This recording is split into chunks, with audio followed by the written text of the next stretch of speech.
Welcome back, everybody. If you have not seen my most recent video, please go do that. Not only would I just really appreciate if you did that, it also helps provide a little bit of context as to what I'm going to be doing on my channel over the course of the next few days as we gear up for the start of the NFL season.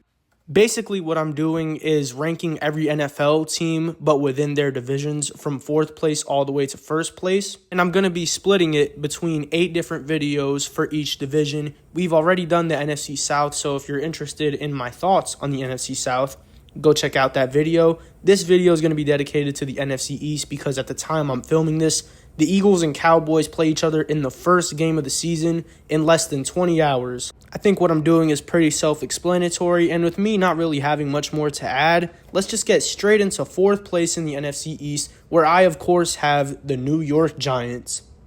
I feel really bad for Giants fans because compared to last year, they are not a very poorly constructed team heading into this season. Malik Neighbors is emerging as one of the best pass catchers in the league. Tyrone Tracy has established himself as the RB1 on the Giants, and they had a really solid draft picking up both Jackson Dart and Abdul Carter in the first round. They have a solid veteran presence in Russell Wilson starting off the season at quarterback for them. They arguably might have the best defensive line in the league. Like, the Giants are not constructed as a bad team at all, but for some reason, they have the hardest schedule in the league by far. When the Giants schedule first released, I saw it and I was in straight disbelief because I know there is a certain formula and criteria they go through to make the schedule for every NFL team every season. And it makes no logical sense for the Giants, who went 3-14 last year, to have the hardest schedule in the league. It is insane. So I have the Giants going 5-12 because of this, because right now, before the season starts, I see maybe 3 games on this schedule that I think the Giants have a legitimate shot at winning. The other 2 wins are just going to come from, I don't know, just straight willing themselves to wins, I guess, because they're going to be so battle-tested against the schedule of doom. Giants fans don't deserve this. Any other schedule, I could see them getting around like 7 wins, but nah, bro. What they have this year, it's insane. I'm so sorry. Hopefully, Jackson Dart can take over as the starter at some point into the season and show some solid flashes, but I don't really got much else to say about the Giants, man. I would be shocked if they don't finish 4th in the division this year.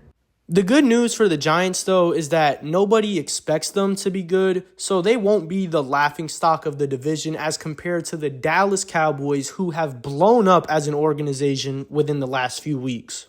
Let's just be completely honest. If the Cowboys have any intentions on competing further than the divisional round, Jerry Jones needs to croak. He needs to go because he is not fit for running this team anymore. He hasn't been fit for running them in the last 15 years. 1996 was the last time the Cowboys made an NFC Championship appearance, and as one of the most recognizable brands and franchises in American sports, that is absolutely embarrassing. And it is 125% Jerry Jones' fault, because how the hell do you have a generational talent like Micah Parsons on defense, and you trade him away to a team that embarrassed you in the wild card round not even 2 years ago as a 7th seed while the Cowboys were the 2 seed? Trading him to either the Eagles or the Chiefs would be the only 2 worst outcomes in this scenario because that would just simply break the league. And I know Micah didn't want to be in Dallas. You know why he didn't want to be in Dallas? Because Jerry Jones is an old racist prick who didn't want to pay his best defensive player that he's had in a decade. As long as Jerry Jones is still alive, the Cowboys are going to be stuck in this cycle of limbo where they're never bad enough to truly rebuild, but they're also never good enough to even make an NFC Championship game. That being said, I do think Dak Prescott will have a really solid bounce-back campaign this year. I really like the addition of George Pickens to this offense because, quite frankly, all the Cowboys can do is pass the ball all season.